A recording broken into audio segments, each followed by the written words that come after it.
അവർ work ചെയ്യുമ്പം അവർ വലുതായിട്ട് hard വർക്കിനായിട്ട് feel ചെയ്യില്ല അവർക്ക്.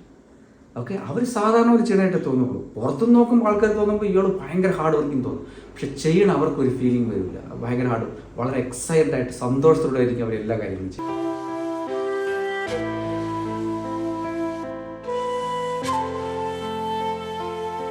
കഴിഞ്ഞ വീഡിയോയിലൊക്കെ ഞാൻ സ്വപ്നങ്ങളെക്കുറിച്ച് സംസാരിച്ചിരുന്നു. ഓക്കെ, സ്വപ്നം കാണുന്നതിൻ്റെ ഇമ്പോർട്ടൻസ്, സ്വപ്നങ്ങൾ എത്രമാത്രം വലിയ കാര്യത്തെ ഇമ്പാക്റ്റാണ് നമ്മുടെ ജീവിതത്തിൽ ഉണ്ടാക്കുന്നത്, എങ്ങനെയാണ് സ്വപ്നം കാണേണ്ടത്, എന്തിന് എഴുതി വയ്ക്കണം, അതൊക്കെ നമ്മൾ കഴിഞ്ഞ ഡിസ്കസ് ചെയ്തു. എന്നാൽ ഞാനൊരു 1000 പേർക്ക് ഞാനിത് പറഞ്ഞു കൊടുത്തിട്ടുണ്ടെങ്കിൽ അതിൽ 80% ആൾക്കാരും ഇത് ഫോളോ ചെയ്യാറില്ല. അത് എന്താണെന്ന് വെച്ചാൽ എനിക്ക് ചിലപ്പോൾ തോന്നിയിട്ടുണ്ട്, ചിലപ്പോഴെന്നല്ല മോസ്റ്റ് ഓഫ് ദ ടൈം എനിക്ക് തോന്നിയിട്ടുള്ളത്, സക്സസ്സിന് നമുക്ക് തടസ്സം നിൽക്കുന്ന ചില ഹാബിറ്റ്സും ക്വാളിറ്റീസും അല്ലെങ്കിൽ ചില ആറ്റിറ്റ്യൂഡൊക്കെ നമുക്കുണ്ട്. അതെന്താണ് നമുക്ക് അറിഞ്ഞുകൂടാ. ഓക്കെ, ഞാൻ എൻ്റെ ഇത്തിരി 10-25 വർഷത്തെ എൻ്റെ ഈ ബിസിനസ് കൺസൾട്ടൻ്റ് എന്നുള്ള നിലയ്ക്ക് ഞാൻ വർക്ക് ചെയ്യുമ്പോൾ അത് നിറയെ ആൾക്കാർ എന്തുകൊണ്ട് ചെയ്യുന്നില്ല എന്ന് അന്വേഷിക്കുമ്പോൾ അതിന് എനിക്ക് തോന്നിയിട്ടുള്ളത്, ഫസ്റ്റ് സാധനം പേടിയാണ്. ചിലർക്ക് ഡ്രീം കാണാൻ ഭയങ്കര പേടിയാണ്. ഞാനതൊക്കെ ഇപ്പോൾ കണ്ടാൽ എനിക്കത് നടന്നില്ലെങ്കിൽ ഞാൻ ടെൻഷനായി പോവോ, അത് ഞാൻ ആരെങ്കിലും കണ്ടാൽ എന്നെ കളിയാക്കുമോ, ഇങ്ങനത്തെ പല കാര്യങ്ങൾ കൊണ്ടാണ് ഇപ്പോൾ ചില ആൾക്കാർ എഴുതാത്തത്. അപ്പോൾ എനിക്ക് നിങ്ങൾക്ക് പറഞ്ഞു തരാനുള്ളത്, നിങ്ങളുടെ സ്വപ്നങ്ങൾ നിങ്ങളുടെ പേഴ്സണൽ അസറ്റാണ്. അതെല്ലാവരും കാണിക്കേണ്ടതോ ലോകം മുഴുവൻ പറഞ്ഞു കൊടുക്കേണ്ട സാധനമല്ല. നിങ്ങൾ അച്ചീവ് ചെയ്തതിന് ശേഷം വേണമെങ്കിൽ നിങ്ങളുടെ സ്വപ്നങ്ങളെക്കുറിച്ച് നിങ്ങൾക്ക് ഷെയർ ചെയ്യാം മറ്റുള്ളവരുടെ അടുത്ത്. ഓക്കെ, എനിക്കിങ്ങനെ സ്വപ്നം ഉണ്ടായിരുന്നു, ഞാൻ വേണ്ടി വർക്ക് ചെയ്തു, അത് അച്ചീവ് ചെയ്തതിന് ശേഷം നമ്മളെ സ്വപ്നങ്ങളെ അതായത് don't let anybody steel your dreams. നിങ്ങളെ സ്വപ്നങ്ങൾ അപഹരിക്കാൻ ആരെ അനുവദിക്കരുത്. നിങ്ങളെ സ്വപ്നങ്ങൾ അപഹരിക്കാൻ വരുന്ന ആൾക്കാർ ട്രാക്കുളയെ പോലെയൊന്നും ഇരിക്കില്ല. നിങ്ങളെ ഏറ്റവും നിയറായിട്ടുള്ള ആൾക്കാരായിരിക്കും. ചിലപ്പോൾ നിങ്ങളെ വീട്ടിലുള്ള തന്നെ ആൾക്കാരായിരിക്കും. അവർ കുറേ കളിയാക്കും, നമ്മൾ അങ്ങനെ എന്തെങ്കിലും ചെയ്യുകയും നമ്മളെ സ്വപ്നങ്ങൾ എടുത്ത് വെച്ച് അവർ വായിക്കും, നമ്മളെ ഇൻസൾട്ട് ചെയ്യുകയൊക്കെ ചെയ്യുമ്പോൾ നമ്മളെ സ്വപ്നങ്ങളൊക്കെ എടുത്ത് നമ്മൾ വേസ്റ്റ് ബോക്സിനകത്ത് ഇടുകയാണ് ചെയ്യണം.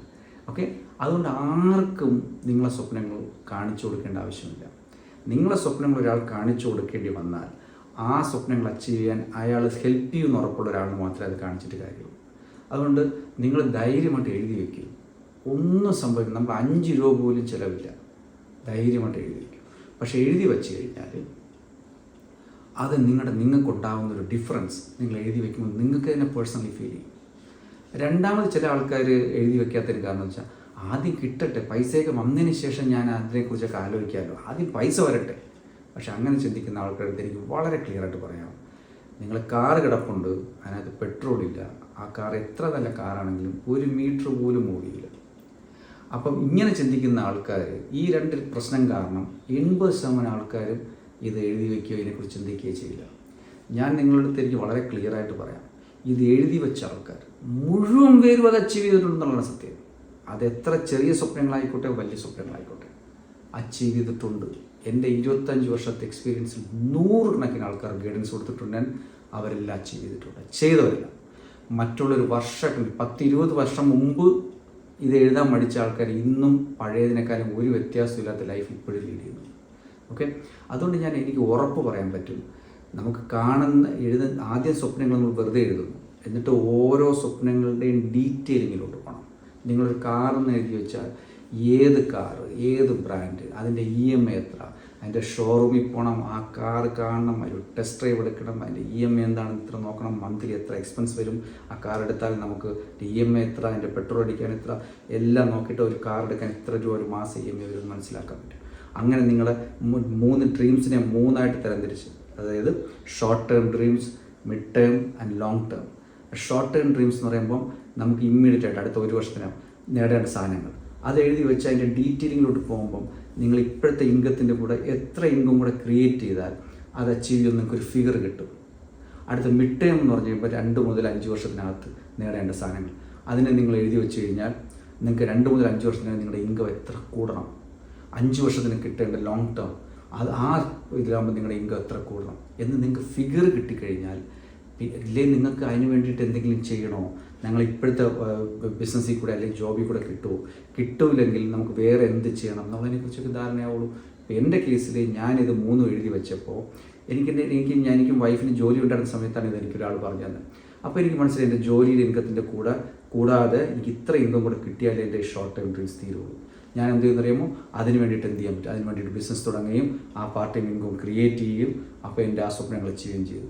പിന്നെ എനിക്ക് ഇങ്ങ് എത്ര കൂടിയാൽ എനിക്ക് അടുത്ത പറ്റും, അത് എല്ലാ ഫിഗറും എനിക്ക് ക്ലിയർ ആയിരുന്നു. ഓക്കെ, അതുകൊണ്ട് എനിക്ക് ഈസി ആയിരുന്നു അത് നേടാൻ. അപ്പോൾ ഞാൻ ഇന്ന് തിരിഞ്ഞ് നോക്കുമ്പോഴത്തേക്കും ഞാൻ അങ്ങനെ ഒരു സാധനം ചെയ്ത് ക്ലാരിറ്റി വരത്തില്ലെങ്കിൽ എനിക്ക് പ്രത്യേകിച്ച് പാർട്ട് ടൈം ആയിട്ട് എന്തെങ്കിലും ചെയ്യാനോ കുറച്ച് ഹാർഡ് വർക്ക് ചെയ്യാനൊന്നും തോന്നില്ല. ഡ്രീംസ് എഴുതി വെച്ച ആൾക്കാരും അല്ലാത്ത ആൾക്കാരുടെ ഒരു വ്യത്യാസം എന്താണെന്ന് വെച്ചാൽ, എഴുതി വെച്ച് അതിന് ക്ലാരിറ്റി കിട്ടിക്കഴിഞ്ഞാൽ നമുക്ക് 2 വർഷത്തിന് കഴിഞ്ഞ്, നമ്മൾ 1 വർഷം കഴിയുമ്പോൾ നമ്മുടെ ജീവിതം എങ്ങനെ ഇരിക്കും, 2 വർഷം നമ്മുടെ ലൈഫ് എങ്ങനെ ഇരിക്കും, 5 വർഷം നമ്മുടെ ലൈഫ് എങ്ങനെ ഇരിക്കും എന്നുള്ള എഴുതി വെച്ച ആൾക്കാരെ സംബന്ധിച്ചിടത്തോളം അവർ വർക്ക് ചെയ്യുമ്പം അവർ വലുതായിട്ട് ഹാർഡ് വർക്കിനായിട്ട് ഫീൽ ചെയ്യില്ല അവർക്ക്. ഓക്കെ, അവർ സാധാരണ ഒരു ചെയ്യണമായിട്ട് തോന്നുള്ളൂ. പുറത്തുനിന്ന് നോക്കുമ്പോൾ ആൾക്കാർ തോന്നുമ്പോൾ ഇയാൾ ഭയങ്കര ഹാർഡ് വർക്കിംഗ് തോന്നും. പക്ഷെ ചെയ്യണം അവർക്കൊരു ഫീലിംഗ് വരില്ല. ഭയങ്കര വളരെ എക്സൈറ്റഡ് ആയിട്ട് സന്തോഷത്തോടെ ആയിരിക്കും അവർ എല്ലാ കാര്യങ്ങളും ചെയ്തത്. കാരണം അവർക്കറിയാം എങ്ങനെ ഞാൻ ചെയ്യണോണ്ട് എനിക്ക് എന്താ കിട്ടാൻ പോകുന്നതിനെക്കുറിച്ച്. എന്നാൽ എഴുതി വയ്ക്കാത്ത ആൾക്കാരെ സംബന്ധിച്ചിടത്തോളം അവർക്ക് ഒരു എക്സൈറ്റ്മെൻറ്റ്, ചെറുതായിട്ട് എന്തെങ്കിലും ചെയ്താൽ പോലും വലിയ എന്തോ ഹാർഡ് വർക്ക് ചെയ്ത് തോന്നും. ഓക്കെ, അത് എഴുതി വയ്ക്കാത്ത ആൾക്കാരുടെ കുഴപ്പം. അപ്പോൾ ഇത് രണ്ടും കാരണം നിങ്ങൾക്ക് എഴുതി വയ്ക്കാതിരിക്കരുത്, ധൈര്യമായിട്ട് എഴുതി വെച്ചോളൂ. ഞാൻ എൻ്റെ ബിസിനസ് കൺസൾട്ടേഷനകത്ത് ആൾക്കാരിങ്ങനെ ഡ്രീംസ് പറഞ്ഞു കൊടുക്കുമ്പം അവരെ എല്ലാ സ്റ്റെപ്പും ഞാൻ ഹെൽപ്പ് ചെയ്ത് കൊടുക്കാറുണ്ട്. അവർ ഡ്രീം സാധാരണ പോലെ എഴുതാൻ ഹെൽപ്പ് ചെയ്യാറുണ്ട്, അതിന് ക്ലാരിറ്റി വരുത്തുന്ന എങ്ങനെ പറഞ്ഞു കൊടുക്കാറുണ്ട്. എല്ലാ സ്റ്റെപ്പ് പ്രോസസ്സും പറഞ്ഞു കൊടുത്ത് അവർക്ക് കറക്റ്റ് ഫിഗറിലോട്ട് എത്തിക്കൊടുക്കും. ആ ഫിഗർ കിട്ടാനായിട്ട് എന്താ ചെയ്യേണ്ടതെന്ന് പറഞ്ഞു കൊടുക്കും. അതിന് വേണ്ടിയിട്ട് എങ്ങനെയാണ് ഒരു ഗോൾ സെറ്റ് ചെയ്യണമെന്ന് പറഞ്ഞു കൊടുക്കും. കൃത്യമായിട്ട് അവരെ അതിൽ കൊണ്ടെത്തിക്കാൻ പറ്റും. അപ്പം ഞാൻ ആൾക്കാരുടെ സ്വപ്നങ്ങൾ എഴുതി വാങ്ങിച്ചു കഴിഞ്ഞാൽ ഞാൻ നോർമലി ചെയ്യുന്ന ആ സ്വപ്നങ്ങളുടെ ക്ലാരിറ്റി നോക്കിയിട്ട് അവരെത്ര കാലം കൊണ്ട് അച്ചീവ് ചെയ്യാൻ പറ്റുന്നുള്ള ആ ക്ലാരിറ്റി നോക്കി നമുക്ക് പറയാൻ പറ്റും. അത്ര ക്ലിയറാണ്. അതുകൊണ്ട് വളരെ ഇമ്പോർട്ടൻ്റ് ആണ് നിങ്ങളെ സ്വപ്നങ്ങൾ കാണുന്നത്, അത് ക്ലാരിറ്റി വരുത്തുന്നത്. 2, നമ്മൾ ഫ്രീ ആയിട്ടിരിക്കുന്ന എല്ലാ സമയത്തും നിങ്ങൾ എപ്പോഴൊക്കെ ഫ്രീ ആയിട്ടിരിക്കുമോ, ഞാൻ യാത്രകൾ പോകുമ്പോഴും വണ്ടി ഓടിക്കുമ്പോഴെല്ലാം ഞാൻ ആ എഴുതി വെച്ച സാധനങ്ങൾ അച്ചീവ് ചെയ്യുമ്പോൾ എങ്ങനെ ഇരിക്കും എന്നൊക്കെ ഞാൻ ആലോചിച്ചുകൊണ്ടിരിക്കുമായിരുന്നു. ഓക്കെ, അതെനിക്ക് കൂടുതൽ സന്തോഷം ഉണ്ടാക്കി. ഡ്രീംസ് ഉള്ള ആൾക്കാരുടെ ഒരു പ്രത്യേകത വെച്ചാൽ അവരെ അടുത്ത് നമ്മൾ ഷേക്കാൻ കൊടുക്കുമ്പോൾ തന്നെ അറിയാൻ പറ്റും ഇയാൾ നല്ല ഡ്രീംസ് ഉള്ള ആൾക്കാരാണ്. കാരണം ഒരു മാഗ്നറ്റിക് പേഴ്സണാലിറ്റി ആയിരിക്കും അയാൾക്ക്. ഡ്രീംസ് ഇല്ലാത്ത ആൾക്കാർ എപ്പോഴും വളരെ മൂഡിയായിട്ടിരിക്കും. ഓക്കെ, അപ്പോൾ അതുകൊണ്ട് ഡ്രീംസ് ഉള്ള ആൾക്കാർ വളരെ സന്തോഷമായിരിക്കും, എപ്പോഴും വളരെ എക്സൈറ്റഡ് ആയിരിക്കും. ഓക്കെ, അപ്പോൾ അതുകൊണ്ട് നിങ്ങൾ എപ്പോഴും എന്താ പറയുന്നത്, ഏറ്റവും നല്ല ഒരു മടിയും കാണിക്കേണ്ട ഡ്രീംസ് എഴുതാൻ. ധൈര്യമായിട്ട് എഴുതി മുമ്പോട്ട് പോകും. ഇതിൽ ഓരോ സ്റ്റെപ്പും ഇല്ലേ എനിക്ക് സഹായിക്കാൻ പറ്റും. നിങ്ങൾക്ക് ഇത് അറിയാമെന്നുള്ള ഇത് ചെയ്ത് വിജയിച്ച ആൾക്കാർ നിങ്ങളെ പരിചയത്തിലുണ്ടെങ്കിൽ അവരോട് ചോദിച്ചു നോക്കുക, അവരെ ക്ലിയർ ആക്കി തരും. അല്ലെങ്കിൽ യു ക്യാൻ കോൾ മീ, എൻ്റെ നമ്പർ ഇതിനകത്ത് കിട്ടും, നിങ്ങൾക്ക് എന്നെ വിളിക്കാം. പക്ഷേ ഇത് വളരെ ഇമ്പോർട്ടൻ്റ് ആണ് ജീവിതത്തിൽ വിജയിക്കാൻ. Why I want to do something, ആ വൈ എന്ന് പറഞ്ഞ പാർട്ടാണ് വിജയിക്കാനായിട്ടുള്ള 98% വൈ ആണ്. ഈ വൈ പാർട്ട് ക്ലിയർ ചെയ്ത് കഴിഞ്ഞാൽ ഹൗ എന്നുള്ളത് 2% ഉള്ളൂ. എഫർട്ട് വളരെ കുറച്ച് മതി. പക്ഷേ വൈ പാർട്ട് പല ആൾക്കാർക്കും ക്ലിയർ അല്ല. അതുകൊണ്ടാണ് അവർ ജീവിതത്തിൽ വിജയിക്കാത്തത്. അതുകൊണ്ട് ഞാൻ എല്ലാവരെയും എൻകറേജ് ചെയ്യുന്നു, സ്വപ്നങ്ങൾ എഴുതി വയ്ക്കും. Don't let anybody steal you. നിങ്ങളുടെ സ്വപ്നങ്ങൾ അവതരിക്കാൻ ആരെയും അനുവദിക്കരുത്.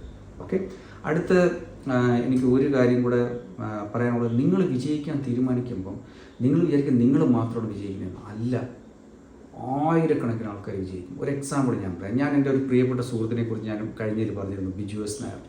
അദ്ദേഹത്തിൻ്റെ വളരെ പ്രിയപ്പെട്ട സുഹൃത്തായിരുന്നു. അദ്ദേഹത്തിൻ്റെ സ്വപ്നങ്ങളായിരുന്നു, അദ്ദേഹത്തിൻ്റെ പേഴ്സണൽ സ്വപ്നങ്ങൾ അദ്ദേഹം എഴുതി വെച്ചാണ് തുടങ്ങിയത്. ആ സ്വപ്നങ്ങൾ അച്ചീവ്മെൻറ്റ് അദ്ദേഹം വർക്ക് ചെയ്തപ്പം ഏകദേശം 100 മേലെ സ്റ്റാഫുണ്ട്.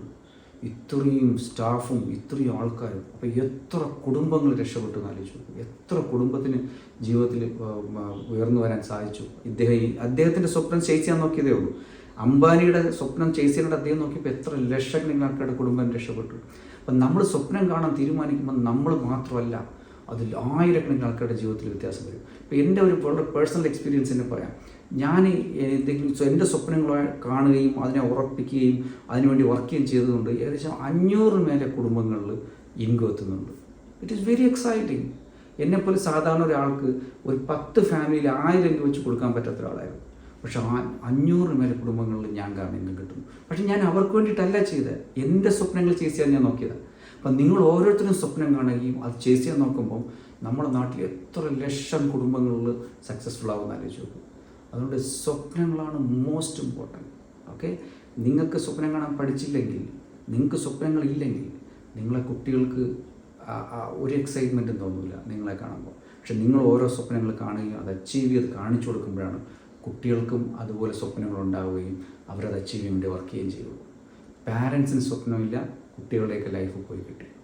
ഓക്കെ, അതുകൊണ്ട് നിങ്ങൾക്ക് സ്വപ്നങ്ങളുണ്ടാവട്ടെ. അത് എല്ലാ അർത്ഥത്തിലും നിങ്ങളുടെ കുടുംബത്തിൽ വളരെ വലിയ ഇമ്പാക്റ്റ് ഉണ്ടാക്കാൻ സഹായിക്കും. ഓക്കെ, അടുത്ത ഒരു ടോപ്പിക്കായിട്ട് നമുക്ക് വീണ്ടും കാണാം.